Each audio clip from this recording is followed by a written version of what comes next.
which says, "How blessed is everyone who fears the Lord, who walks in his ways. When you shall eat of the fruit of your hands, you will be happy, and it will be well with you. Your wife shall be like a fruitful vine within your house, your children like olive plants around your table. Behold, for thus shall the man be blessed who fears the Lord." Psalm 128.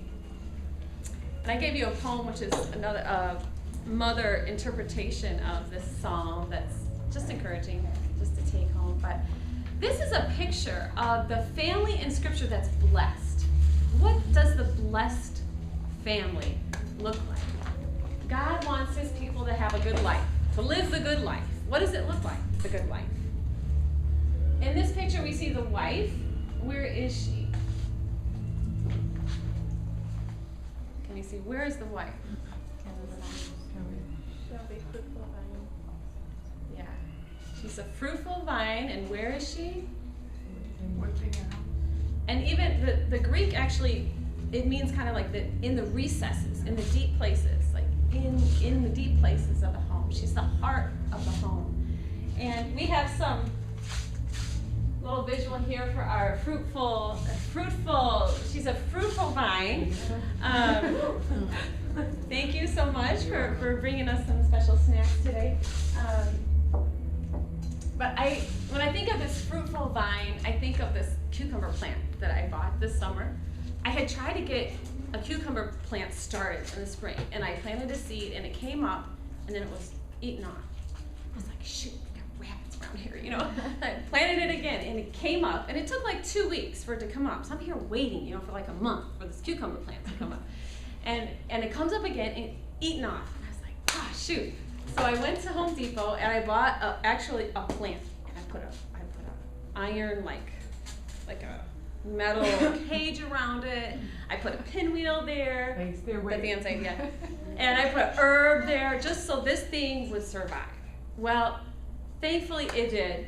And that cucumber plant grew to take over like half of my chain link fence and around the corner. And we probably had like 40 or 50 cucumbers, right, girls? We've been eating cucumbers for weeks, and we have given them away to the neighbors.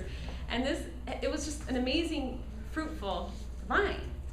So this is what the picture of the wife. And when I look in here, the little babies and pregnant mamas, I think this is, you are this fruitful vine. And you are blessed. The children you have are a gift, they're a blessing. And your fruitfulness is a blessing from the Lord. Your children are like, where are the children in this psalm? See, around your table. Yes, around the table. The children, and these are little olive shoots. In another version it says shoots. They're like little olive shoots around the table. So we've got the wife, and she's like the heart of the home. She's in the home. We've got the children around the table, and here's the man. They're eating the food that's the work of their hands, the fruit of their hands. They're eating together. The husband's there, the wife's there, and it's this picture of richness. And I want you to imagine just your home or your future home and what you envision. How do you want that to be? God's picture is this place where there's this togetherness and this richness of family life, and it's centered. There's a centering around the family meal table here. So think about your family, how you were raised, maybe what you would like in your family, and think about the picture that God is presenting here. Being together is a gift. We have this rich gift of sitting together as a family and eating together. But I think we like that. I think we enjoy that. But oftentimes, and in our society, we get kind of distracted from sitting down and eating together as a family and enjoying the richness of relationship, food, fellowship together. We just get distracted. And so my question is, how can we recenter ourselves? I want us to think a little bit about Jesus' meal table. Just think of this picture in your mind. This is a scene we've seen so many times, the Last Supper, right? But let's think about it. It's this picture of Jesus. This is his last night with his closest friends, and he is drawing them together around food. They're having a meal together, and they're drinking wine, they're eating food. He's sharing his heart. He's opening his heart about what's ahead and what's coming for them. And in the end, they sing a hymn together before they go out to the garden. But there's this intimacy. I like this picture because I think it shows the intimacy and the warmth of sitting together as a family.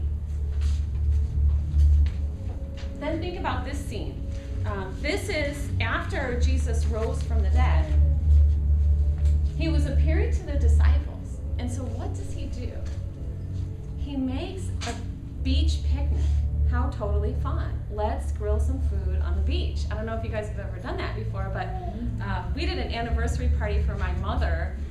It was like her favorite anniversary where in Indiana, they have this shelter that's like on the beach at the Indiana Dunes.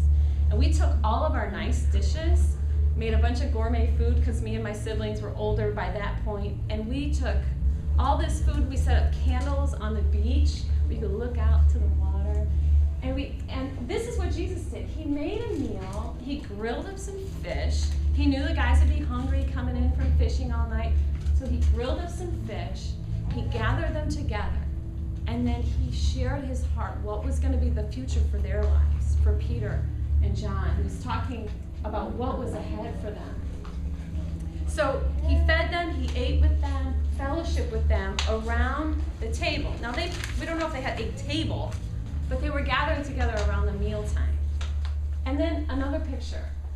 In Psalm 23, it says that the good shepherd, which is the Lord, prepares a table before me in the presence of my enemies.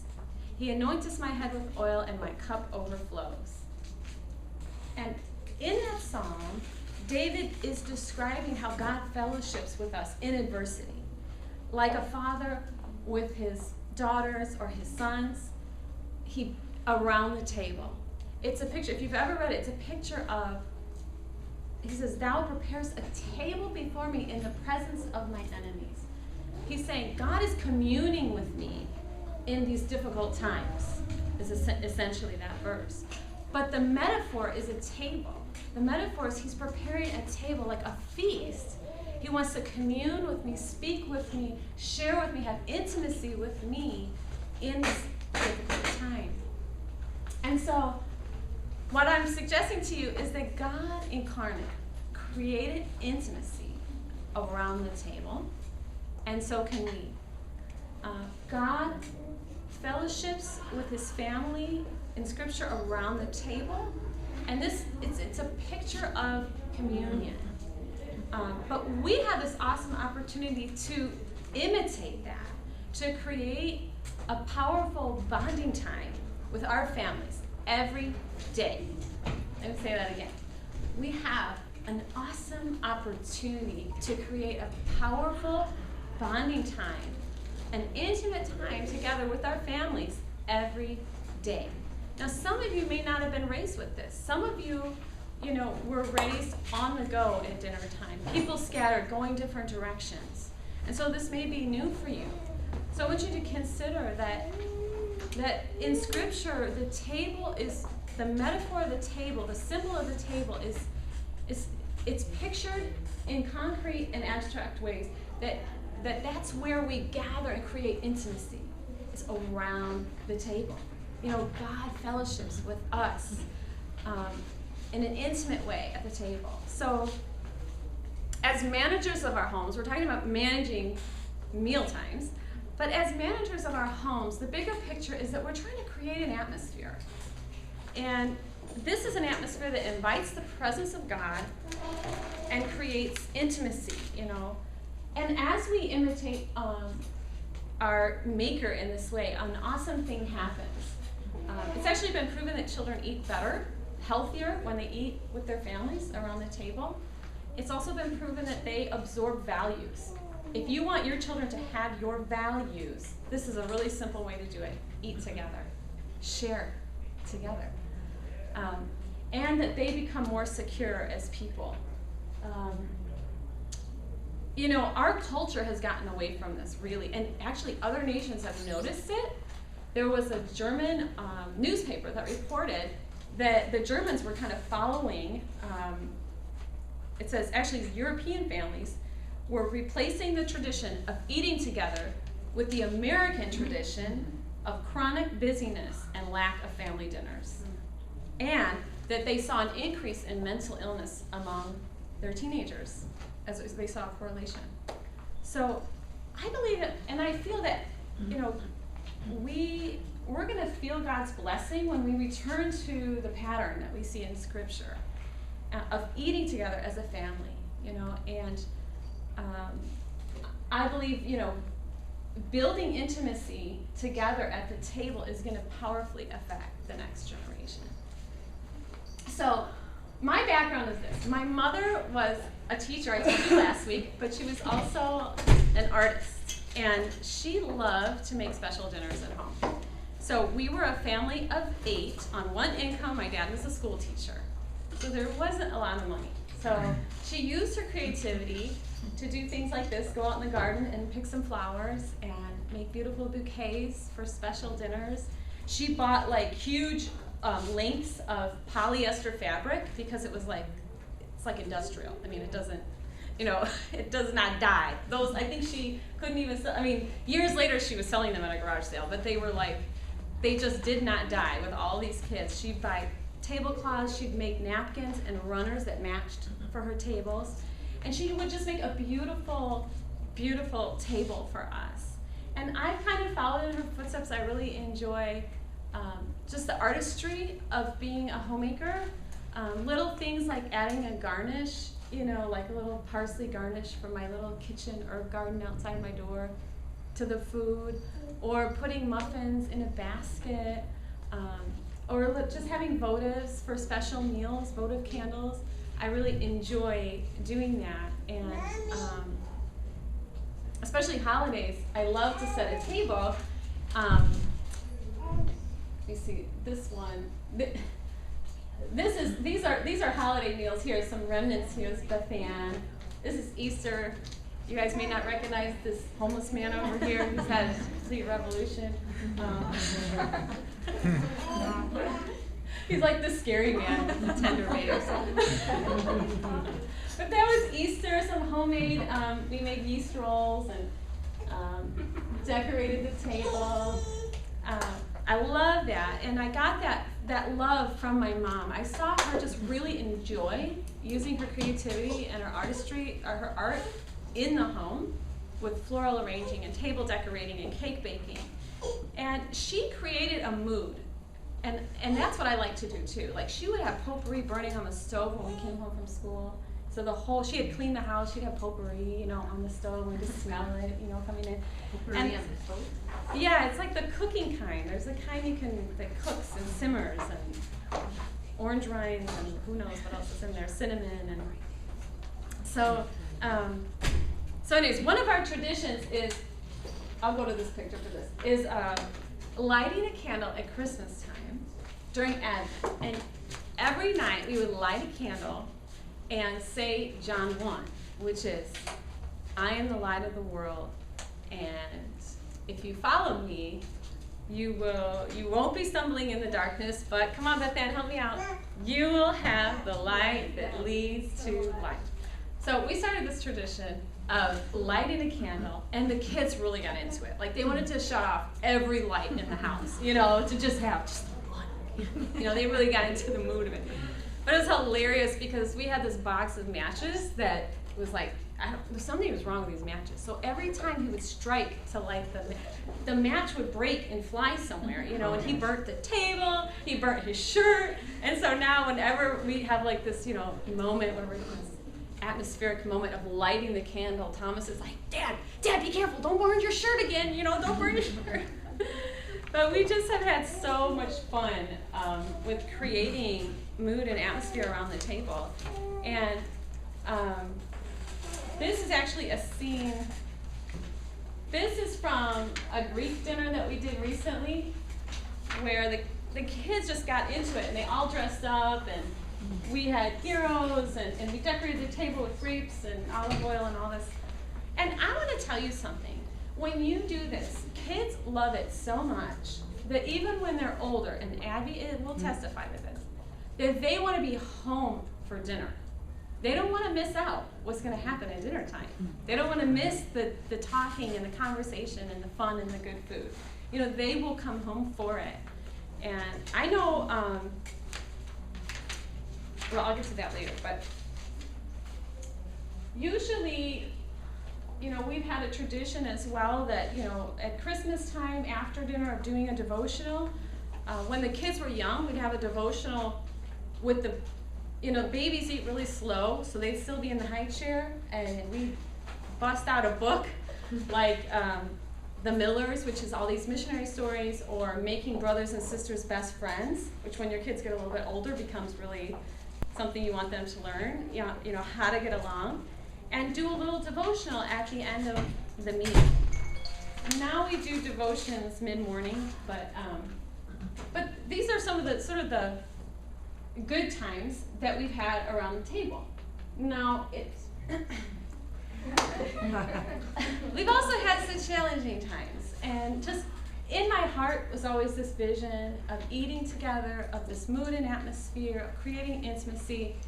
But then, you know, we took in Marquia, and you know, it's really challenging. This was my foster baby last year, and she cried nonstop. In fact, every time she saw Chad, she would start just crying, screaming, and looking like this. This was her seeing Chad come into the kitchen. And so dinner time became like super, super stressful. And you know, we had, Thomas came to dinner with like construction headphones, and Bethan would run from the table to hide in a box. Everyone would take off right after dinner. I mean, it was just so stressful. And maybe that's not the case with you. You don't have a traumatized, she was really a traumatized baby, you know, had been taken from her mom after a year of being with her and placed with us. I mean, she was really going through it. But maybe some of you can relate to having a baby that's crying, or little ones crying before dinner. And you may have this heart to create this atmosphere, but how do you do it? I mean, how do you actually do it? I remember when I had just Abby, so I put her in the exerciser right by me while I'm cooking dinner, you know, and then she's just screaming, you know. She's hungry, she wants attention, and I'm thinking, you know, I have to make dinner, you know, I like feel bad and feel guilty, but I'm like, but I have to make dinner, and just this torn feeling.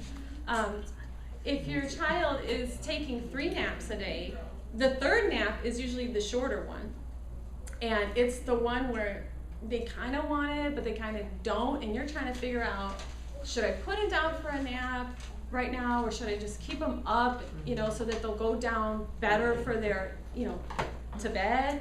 And you know, sometimes I would find myself, well, I'll just nurse, you know. Usually you have to nurse somewhere in there while you're making dinner, you know, if they're napping 3 naps. And so then I'm like, okay, I'm gonna nurse, you get dinner started, and then the baby's crying, so then you start nursing, and then you're doing your spaghetti with nursing, you know, you got one attached, and you're doing the one-handed dinner thing, you know, and it just can get crazy. And that's with 1. Then you add 2 and 3, and it just seems like the kids are melting down. You know, they're hungry, they're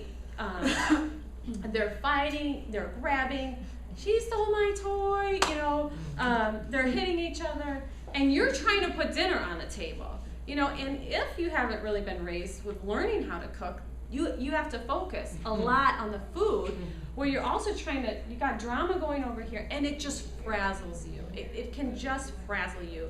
And it's not this picture that we see in Scripture. It's not this intimate, warm time. It's like chaos. And you're usually at the end of your rope, and when Dad gets in the door, it's kind of like, hey, babe, shove the baby in his hands and run out the door. I mean, that's how you feel. You know, you're like done. So I just want to give you some keys to working through that. How can we move towards this picture? You know, it's not always going to be perfect. Marquia actually, she improved a lot over time. But let's look at how we can create this atmosphere. Okay, I've got 7 steps for you to creating peace at the table. The first one is plan ahead for your food, which was last week's lesson. But it does come into play that if you're planning your meals, simplifying your menus, and making peace your goal, not a gourmet meal, then that's going to help the time right before dinner. So implement last week's suggestions is number 1. Number 2, prepare for meal times. Check the plan the night before. Okay, so this is like just a pattern, a habit you can get into, that the night before you cook, you check, what am I having tomorrow? Take it out of the freezer, put it in the fridge if you need to, just be aware, and then in the morning, try and do a little prep. So if you're home, do a little bit of getting that dinner ready in the morning. That's going to help.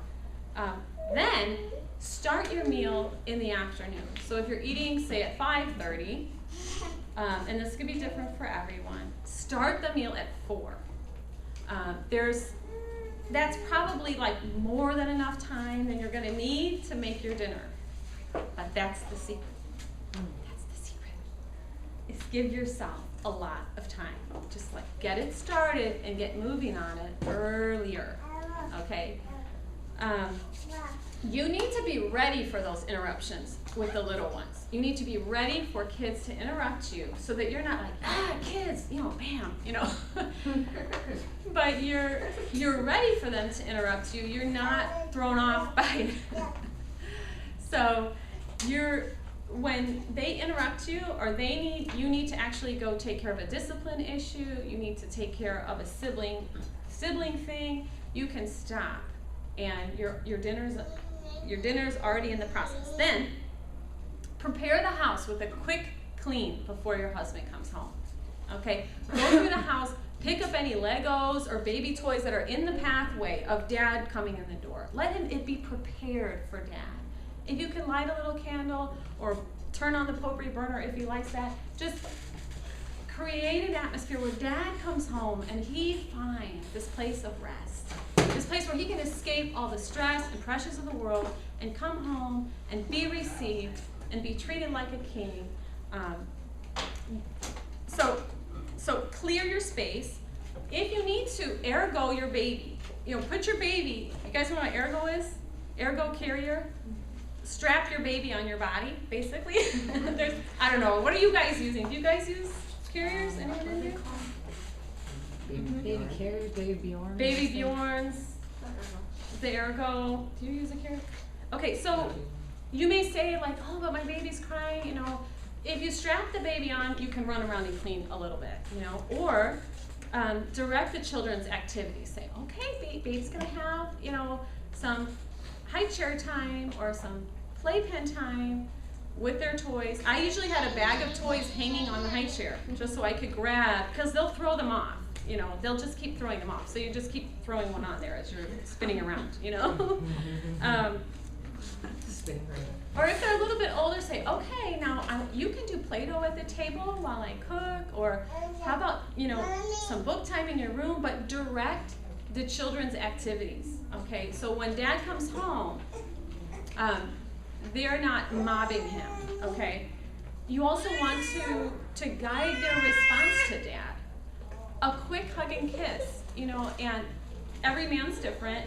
Some men may not want to talk, or maybe they really do want to chat a little bit, And girls in the back, I want to encourage you to find out what pleases your dad. Is it coming home and giving him a kiss? He might just want to see his beautiful daughter and have a little hug from you, and then he needs to have some space. So learn what is meaningful to your dad. Practice it now, so that later, when you have a husband, you'll be prepared. Okay? So guide the children into what your husband needs, and let him have a little de-stress, a little room to relax when he comes home. And then lastly, let him smell something. So even if you can only get the onions frying at 4 o'clock, you just get those onions frying, he's gonna feel like something's coming. You know, he's gonna have anticipation, you know, because you got onions frying. You might not know what you're doing with the onions, but you got it. So, and then, okay, so that's prepare for meal times. Set the stage for your husband to come home. You're setting the stage, okay? Then another way that you can prepare to have peace at the table is to train the children. Now, next week, I'm going to tell you how to train children, okay? In this step, I'm going to tell you what things need to be trained. And if you say you're bored at home, I'm going to be asking you, are you training your children? Because if you are training your children, you will be very busy, okay? Because there's a lot of ways we can train our children. And just to let you know, just a little interruption here, this information, and this is the book that I'm promoting this week. It's called The Family Meal Table by Nancy Campbell. I am doing like a mini of a wonderful, wonderful information in this book. So take a look at that later. But as far as training, okay, it took a lot. Let's go back to Markia, okay. Girl is traumatized. She is freaked out, really afraid, really anxious. So it was difficult to train her, but it was not impossible. We spent the time and we saw the fruit of it. And in the end, she was much more pleasant. So one of the first things we did was teaching her when we prayed. She'd scream through the prayer. So I would just put my hand on her hands like this at the table, just when we prayed. Just put my hands there, like showing her what to do by putting my hands on her hands. After months, she would imitate us. I mean, she would, when we prayed, she was quiet, you know, she would just, you know, she would imitate what we did. She knew what was going on. Another thing you can do with, it's really important with toddlers that you teach them to bow their head and fold their hands. And this is traditional, but there's a real reason for it, because if kids' eyes are open and their hands are moving around, they're going to be on their fork, their knife, tapping, eating, you know, looking at what their brother or sister's doing, making jokes. I mean, there's just, so you're helping them to focus in and calm down by folding their hands and bowing their head. Another thing you can do is train them. I am a firm believer in teaching sign language, at least one sign, and that's the sign for please. So I don't know if you guys have heard of signing, but baby signing has become popular. You can teach them all kinds of signs, like please is the one I love. This is please. You can say more, cup. What are some other ones? Do you guys know some other ones? Play. Yes. No. All done. This is a good one for the table. You teach them all done. Instead of screaming, I want to get down, all done, they have to do this, and then they can get down. And you're laying the rails for future when they have to, when you train them to say, please may I be excused from the table. That was how I was raised. You didn't just run down from the table or jump around, jump off, and leap into the living room. You know, you said, please may I be excused, and then you were excused from the table. So all done is prep for that. But anyways, teaching please and then having the kids say please when they're able to say please. No, I was just saying that we always ran out. Yeah, just right. It's like, my brothers tried that at home. They tried to just, you know, eat in 10 minutes and be gone, and mom's like, no, you can say please, may I be excused, and they did, amazingly, you know. But with Markia, she actually couldn't say. She was right on the verge. We got her at 1, and we had her in the next 9 months. So she couldn't really talk. She wasn't really that verbal, actually. But she could say, and that was good enough for me. Because, you know, it's so much better. I've heard kids grunting or screaming. You know, they can't say leche, but they'll be like, it's so annoying. It's so stressful to hear those kind of grunts and screams when a child is capable of saying, doing this, or for what they want. So I encourage that. Train that. Train them to sit in their chairs. I've seen toddlers, 2- and 3-year-olds who weren't in a high chair, and they're just popping up, standing up, then they're standing on the table, you know. So we always use a baby high chair and then more of a toddler high chair. So moving them to a seat where they still were belted, that if they didn't have the self-control to stay seated, that they would be belted until they had the self-control to stay seated. But you can train them to stay there. Okay. I encourage you to start early with training. Training a baby will pay off in the end, down the line. When they're, okay, another thing, train them to not interrupt. In our family, a lot of families that are big talkers, they just all talk over each other.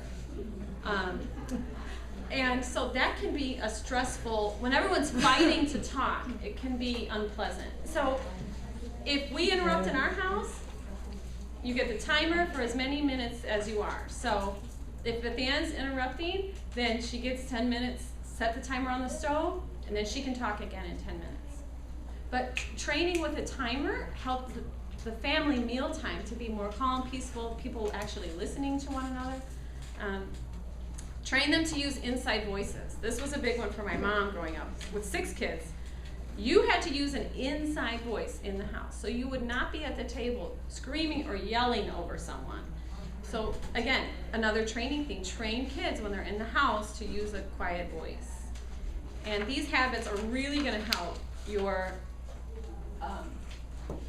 to really have that family blessing at the table, eating and enjoying eating together. So we did plan ahead, prepare for meal times, train children. Number 4 is eat regularly at home. Psalm 145:15 says, "The eyes of all look to you, and you give them their food in due time." In the proper time, God feeds the birds, the animals. He feeds in the proper time. So God feeds at the proper time, and we should too. Okay? Consider your family needs and make a routine that you can stick to. The kids thrive on knowing what's happening. You know, some kids really love it. They'll constantly be asking you, what's the plan, what's the plan, what's the plan? But they love the predictability, the dependability of knowing this is when we eat and this is what's coming. And food is coming. Set that time, that dinner time, and keep it a top priority. Now, I know some of you, that's not going to work for everyone. But I'm just the majority of you who can do that. I encourage you to do that. We ate at 5:45 for years growing up. But I tell you what, even when we were older, like when we were teenagers, when everyone showed up at the dinner time and whatever they were doing, like when they had more control of their own schedule, it made everyone feel important. It makes everyone feel important when everyone's there, and everyone feels valued when everyone is together.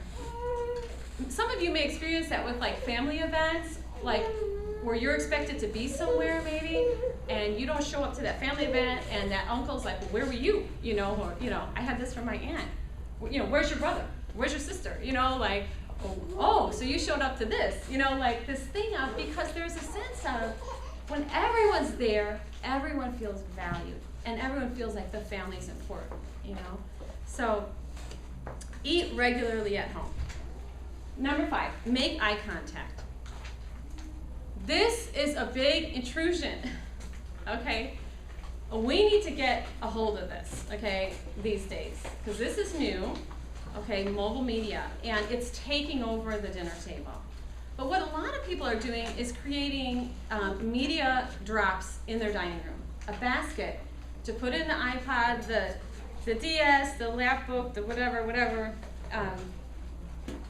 So I encourage you to remove screens from the space. The screens steal the attention, okay? We need to look into eyes. We need to return to looking into eyes. This is back to the intimacy and the communion, and it's looking into eyes. So when everyone's down here, there's not that intimacy and connection.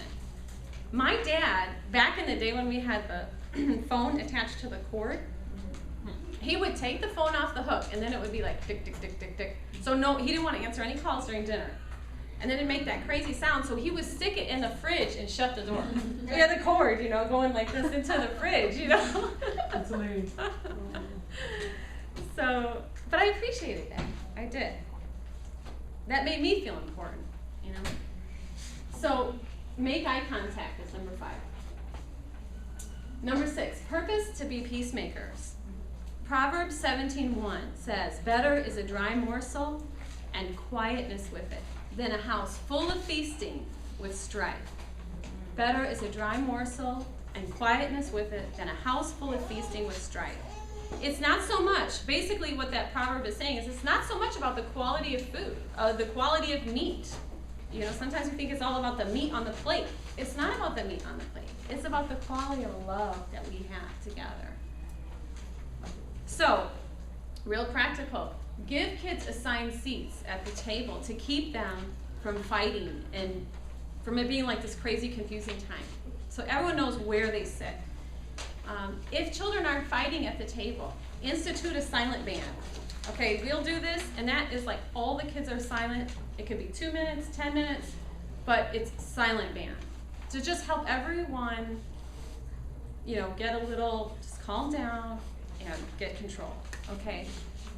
Those are some practical things, but the heart of it is we're purposing to be peacemakers at the table to create this atmosphere. Oops. Last one. Encourage one another. Last step to creating peace at the table. So you could get everybody there. You could get dad there. You could get the kids there. But what do you do when you get there? Well, love builds up. 1 Corinthians 13 says love builds up.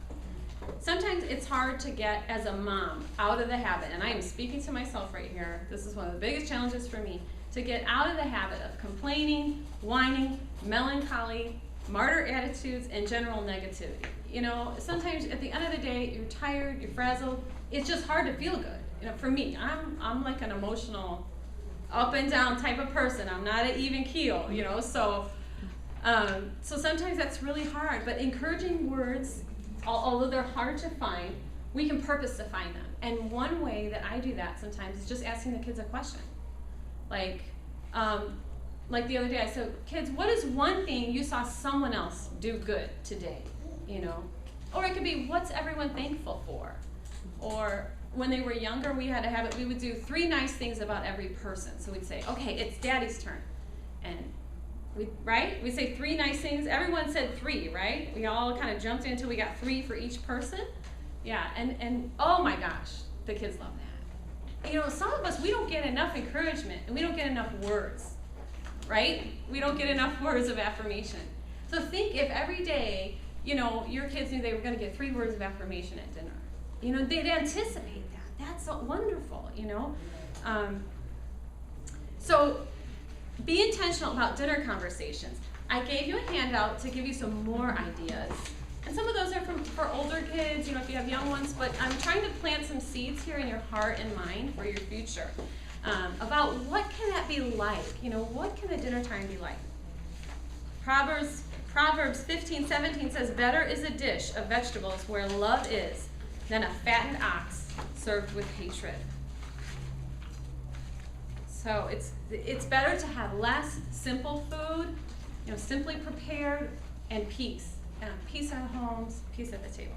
So those were some ideas, but I'm thinking some of you may have some objections. So I tried to think of maybe what some of your objections might be. Maybe some of you say, and this was for me, I'm too tired. I'm just too tired. It's just fatigue. When you are nursing a baby and you are up all night, you are kind of in a survival mode for months sometimes. Every time a new baby, or maybe it's the end of a pregnancy, you are so tired. You're just tired. But this is what I want to encourage you to do. Simplify your meals. Simplify your expectations so that you have enough energy to be there for your family. My mom always said, people over things, which was kind of a nice summary of love your neighbor as yourself. Like people first, relationships first. Trim from your life the extra hobbies, commitments, ministries, volunteering, or kids' activities that wear you out and keep you from those faithful, loving dinner times. That's hard to do. Sometimes there's things we want to do, like my sister loves horses. she's a barrel racer, and so she just loved spending time racing, training her horse and racing her horse. It was really difficult for her to make the sacrifice, to give up some of that hobby so that she could be more present for her family. And I had another sister, she was an artist and just loved just doing art, selling art, really difficult for her to give up some of that so that she could build her family. So, but I encourage you to do it. I encourage you to prioritize relationships first, people over things, people over hobbies. Your family over activities. Sports are wonderful. I'm going to talk about that more later. But, the family time is more important.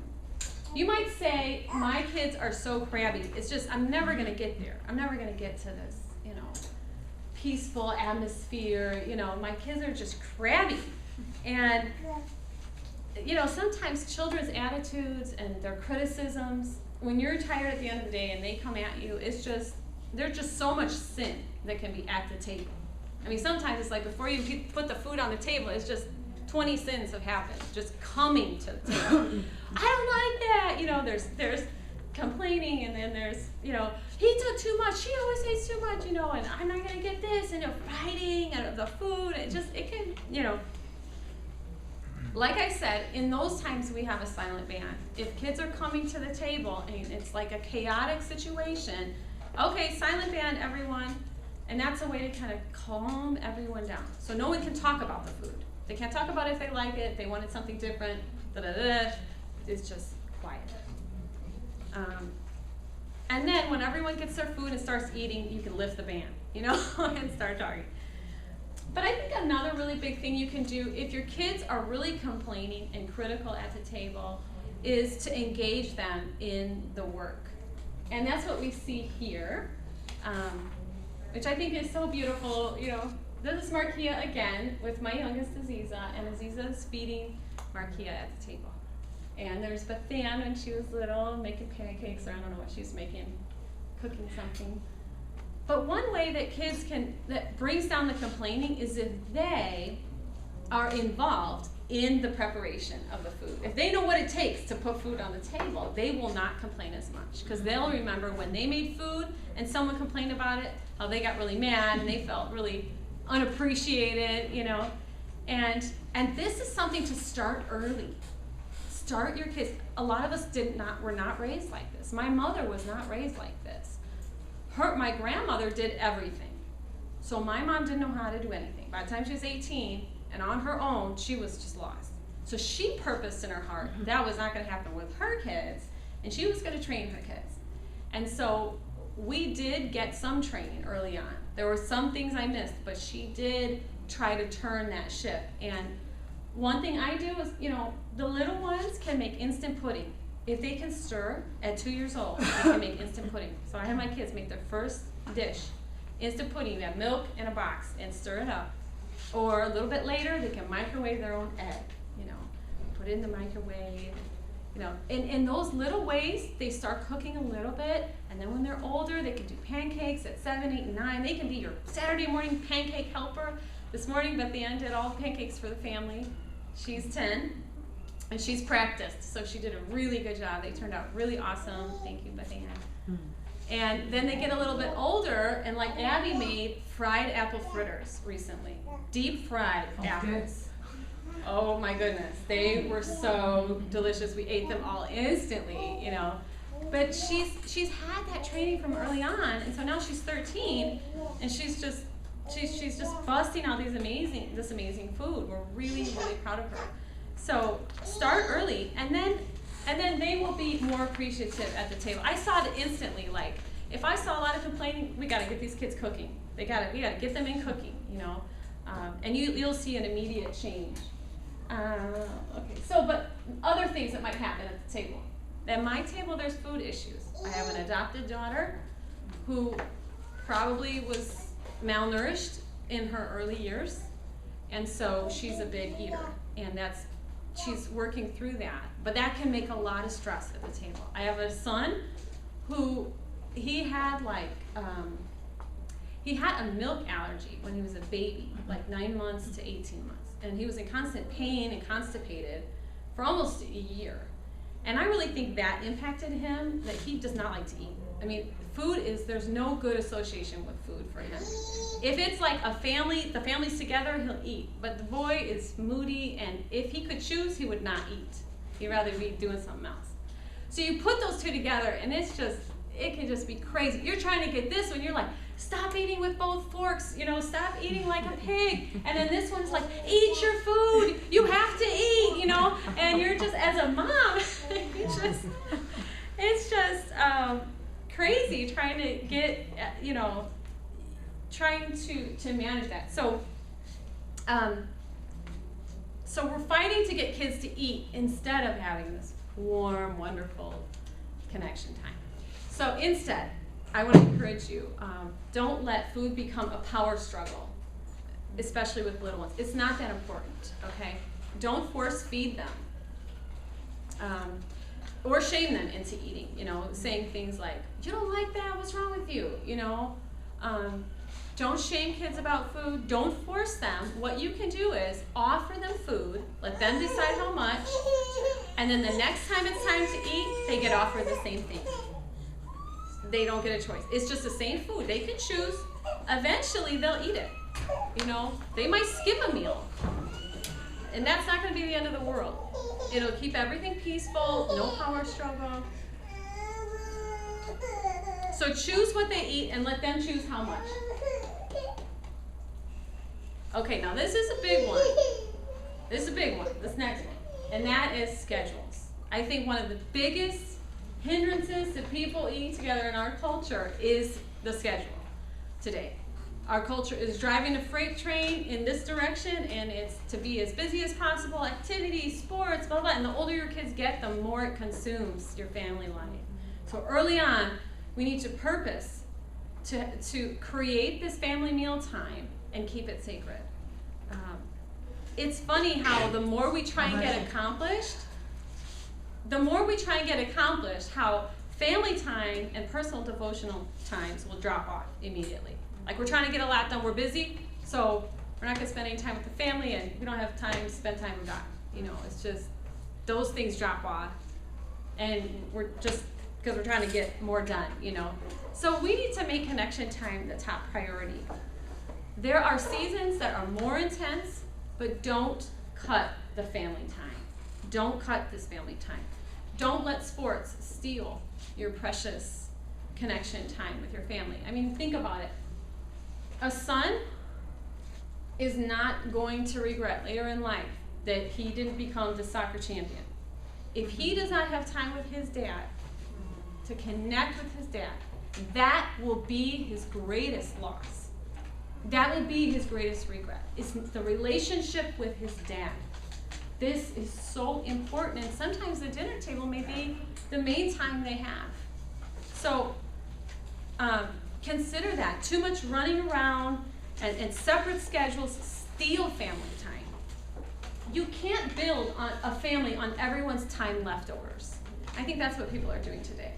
The family is like the leftover time after the schedules have been, everyone's pursued their personal interests. So it takes time. Let things go. Stay focused on keeping your outside activities to a minimum, and then you'll be rewarded because, like I said before, they won't want to miss out on what's happening at home, because something's happening at home. Something's happening around the table. They were not going to want to miss out. You've created that. Okay, so you might say, oh, that's fine, Holly, I'm into this, I'm all on board, I got this, and I can make this happen, but I have one big problem, and that is my husband doesn't want to sit at the table. And so this is challenging because he, in the Christian family, he is the head of the family. So what do you do if he doesn't want to sit at the table? Well, if you're young here, teenagers, young adults, I want to encourage you to find a man who values this. Who values this time. Talk about it with who you're dating. Talk about what do they think about family times together? What's their vision for their family? This is what you need to talk about with the man, because this is what's going to matter to you down the road. is what do they think about family? Is work more important than family to them? Is getting ahead? Is ministry more important than family? You don't want a man who looks all spiritual but doesn't value family. You know, you want a man who values this family time. So, but let's say you're there and your husband's not there, okay? You need to show respect at all times to him. So, you need to respect his preferences, or he's going to feel like a chump in his own house. He's going to feel like he's the low man on the totem pole in his own house, and you don't want that.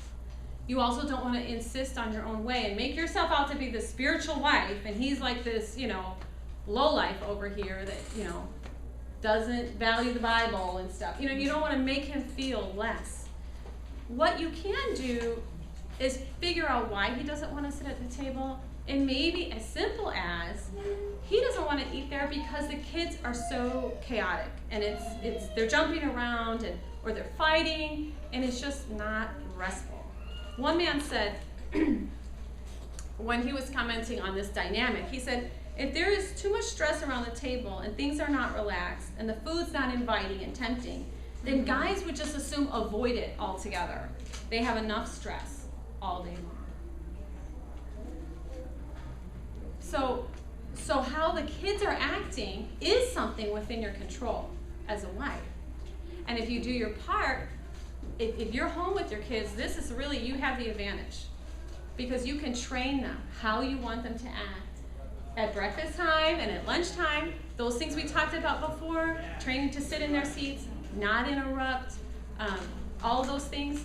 You can train them at those meals so that when it's dinner time, they'll be more pleasant to be around and more behaved.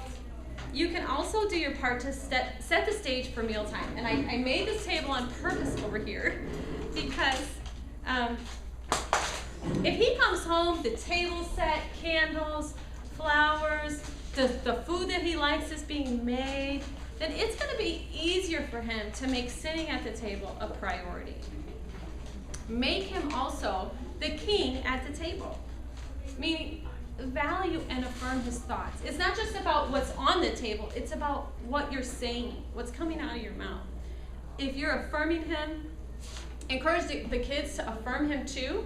And girls, I want you to think about this. What you say to your dad at the table now is practice for what you're going to say to your husbands later. Okay? So practice now telling your dad how wonderful he is and how thankful you are for the things that he's done for you.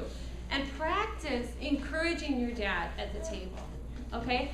You'll be really ready later for when your husband is trying to leave your family. You'll be ready. You'll know when you sit at the table, it's time to encourage.